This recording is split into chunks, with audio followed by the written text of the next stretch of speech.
Hi there, and Happy New Year. Hope you all had a great New Year's Eve last night, and welcome to day 8 of Managing Refurbs from the 12 days of property investing from Mila Homes.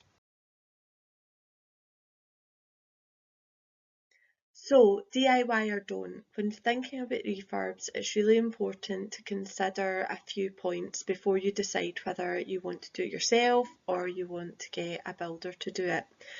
One of the key things here is what your budget is. So if you're starting out, you may actually not have, you might not ever have a lot of money to put towards a refurb, but you may be exceptionally tight on your first one, which we were actually. And you need to be very clear what your budget for your refurb is when you buy the property. We run our numbers in terms of what price we're willing to pay for the property, partly based on what budget we've set aside for the refurb, based on working out what we need to do with the property to bring it up to date. So when you're looking at your budget, this could indicate whether you are able to get it all fully managed by a builder and fully done, and it's a hands-off piece of work. However, if you are an expert in the trade, we certainly aren't, then you may decide that you want to maybe fit a kitchen yourself or do the painting, which we actually did in our first property, but quickly learned that actually that's not where our time's best spent. Or if you're good at something like plastering, then that may save you some money. But it all comes down to, or one of the points comes down to, what your budget is. Secondly, skills, so I've touched upon that. As I said, in our first property, we wanted to save some money on the refurb because it had gone slightly higher than what we had forecasted. Quite common in your first property. So we decided to do the painting ourselves. Now, painting a two-bed end terrace house, every room, didn't sound that hard to us, because in our previous properties, residential properties that we've bought and done up, I've generally always done the painting in them, and wallpapering as well. However, when we look back on it, we certainly could have got a lot more out of the time from ourselves if we had just left it to our builder, and it probably would have been quicker in finishing as well. So it's definitely one thing to consider.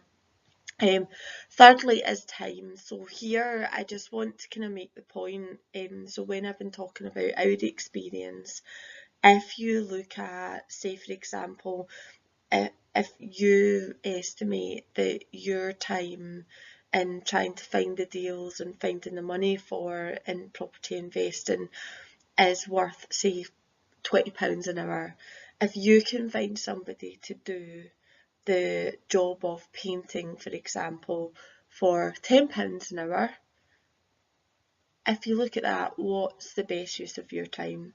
And definitely, when we looked at it, we decided actually so much better to get an expert in to do that job rather than us trying to do it ourselves.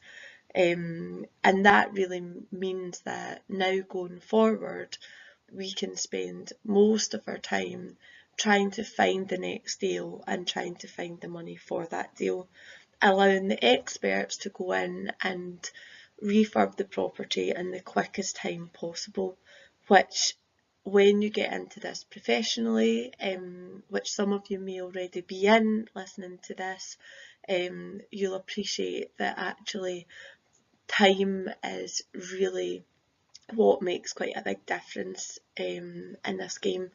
The quicker you can get refurbed, the quicker you can get the property either on the market or up for let, meaning the quicker you can either get the cash flow in or the profit back from refurbing that property. So it is very much crucial. Moving on.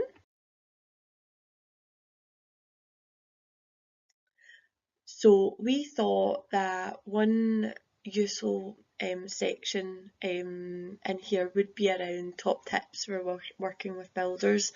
Now, when I think back to when we first started out, it was quite daunting for me, although I've got a lot of my family who work in the trades.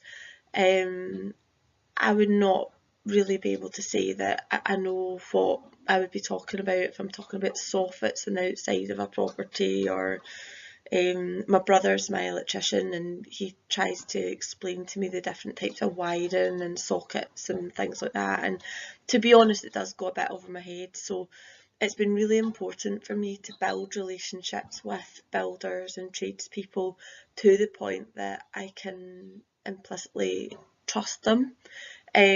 So one thing, we came up with 5 different tips really to help you when you're choosing and working with your builders that I've found really useful from my experience. So first of all is be clear on what you want and when you want it, and agree it in writing. I find that this really helps where you don't necessarily know what you're doing, but you can call upon other people who do know what they're doing, and that's not even your builder at this stage, to tell you what you would need in a property. There's a lot of tools out there to try and get a crib sheet for working out when you're viewing a property what you would need to bring it up to standard. And one of the easiest ways to do this is speaking to other property investors. We are actually all nice and we all want to help, and I couldn't actually tell you how often I've given out our crib sheet, which in turn we actually got from another property investors, and we've just developed over time to suit us. So just ask, and that will help you when you actually get your builders round to do quotes for you. It will help you be very clear on what it is you want. Secondly, agree regular checkpoints on progress. So one of the key things, obviously this comes down to time and where you're investing, but where at all possible, if you can, I would be looking for your builder to be updating you on at least a weekly basis, ideally with photos and an update on what they've done. And where at all possible, go to the property and check on it. So this helps for 2 sides. One, it helps you make sure you're staying on track, and gives you peace of mind that you've seen it with your own eyes and seen the progress of the property. But second, my builder would say it himself, trades are a really difficult area to manage. There's a lot of people who really just work week to week and just really care about the next paycheck. They're maybe not thinking about this property the same way you are, because at the end of the day it's not their hard-earned cash that has gone in to buy the property and spending a lot refurbing it and thinking about the long term. They're just maybe in for a day doing a bit of work and then out again, and really just looking forward to their paycheck. So being in the property every week, what I find really helps just create that presence that you are a real person, you're expecting something to be done in time, and you're not gonna take any delays. I've actually learned the hard way. I've had a few instances where things maybe haven't been going as quickly as we would have liked. But funnily enough, the minute that I'm on the builder, phoning them, maybe sometimes on a daily basis, every few days, getting an update, being at the property, face to face with all the tradespeople there, it's funny how things start to move really quickly when you're on it. So do not leave it to last minute, just get on it from day one, and that should make it easier to deliver a project in the timescale that you've set. Number 3, establish trust and rapport. Now, it's like any relationship. We talk about property being people business. It truly is, and that also goes for working with your builders. At the end of the day, your builder, whether they're a large or small builder, like one-man band, or you're dealing with individual tradespeople. This is their livelihood, and most of them really care. You do get some bad ones, and no doubt ourselves and others will come up against these at one point. We may have been really lucky, or we may have done our homework so far, and have spent a lot of time building that rapport with our builder. Now, I'm not saying that he's perfect. He's actually looking at a lot of processes in his own business to improve going into 2019. But the one thing that I can say is that I trust him to go in and do a job to a price that we've agreed. We still sometimes have to work on timing, but over time, really the way that I feel that I've done this is to actually take interest in himself and his team, and actually learn some of the names of the team. Obviously in the trades, like, people can come and go quite quickly, but there are key people within my builders team that have been there for a long time. I think that's quite a plus point. But I do try and learn their names and even learn a little bit about them. And particularly my builder, I spend a bit of my time actually just chatting to him and listening to some of the challenges he's facing, some of the good things that he's doing, and really be interested in that. And I think that goes a long way. If you think of any other business that you've worked in potentially in the past, a lot of the times where things have gone really well, it tends to have been, particularly in my experience, where I've got a good relationship with the person I'm working on. So I think this is one of the key tips to help your business. Number 4 is snag well and pay promptly. Pretty self-explanatory. Whenever your builder has finished the job, he or she should be doing the snagging. But then go in yourself and snag it yourself. It's amazing how much you'll learn.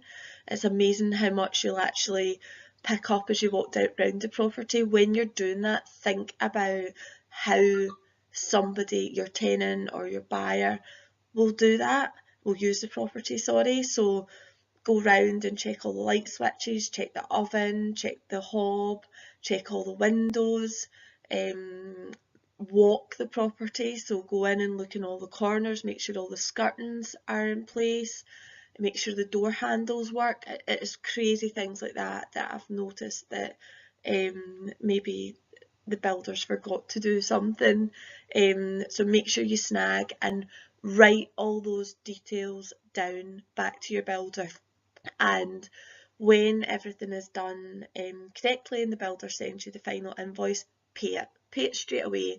If there is going to be any problems in payment, speak to your builder as early as possible to get something agreed. It may be that you may need to get them to go slow on the job for a week if you're waiting on money coming in from elsewhere, but always make sure that you've got that money ready to go when you know that the invoice is going to come in, because at the end of the day, they are in the same boat as you. Cash flow is king, and they need paid because they've got people to pay. And finally, ask the stupid questions. Early on, in fact, still now, I laugh at myself sometimes about the questions. I'm not ever going to sit here and say that I'm an expert in trades. I know a lot more now than I did when we first started out. However, I'm not worried about asking the stupid questions, and in fact those stupid questions, if you don't ask them, are the sorts of things that will catch you out later down the line. So when things in the home report talk about, I don't know, like the fuse box and the type of wiring, I'll ask. So as I said, my brother's my electrician, so clearly I do trust him implicitly, but I ask him, like, well, what does that wire mean, and if we are going to do a rewire, what does that look like? Some of the interesting things that I've seen is we've ripped out some electric heating systems, so the old radiators that have got the big blocks in them. like I'd never seen that before, and people used to say, oh, those radiators are really heavy if you pull them off the wall.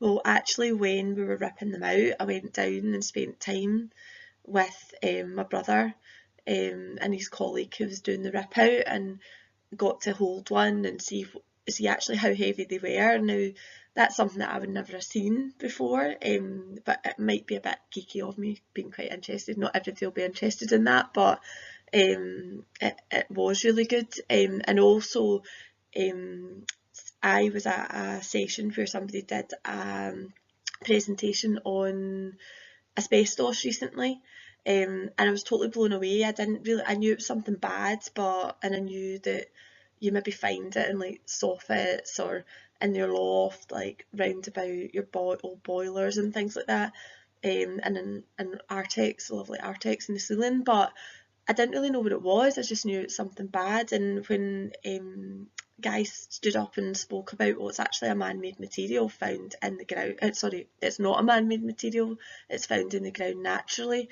Then it totally brought on a kind of new layer of information to me that I didn't know about. So whenever I'm speaking to landlords, and we tend to be property investors, we tend to be out dealing with ugly properties that have been maybe sat empty for a while or have got old material in them, then something like that is really good to know, like good to see some photos of what asbestos could look like, so that if I ever came across it, I'm more likely to be able to call it out as an issue. Because at the end of the day, as a professional property investor, if I know that there's asbestos in a property before my builder goes into it, I must make them aware of that. Like I could be liable for that if I don't make them aware of it. So it's really good to build this knowledge, and I only do that through asking the stupid questions. So yeah, that's one of the key ones.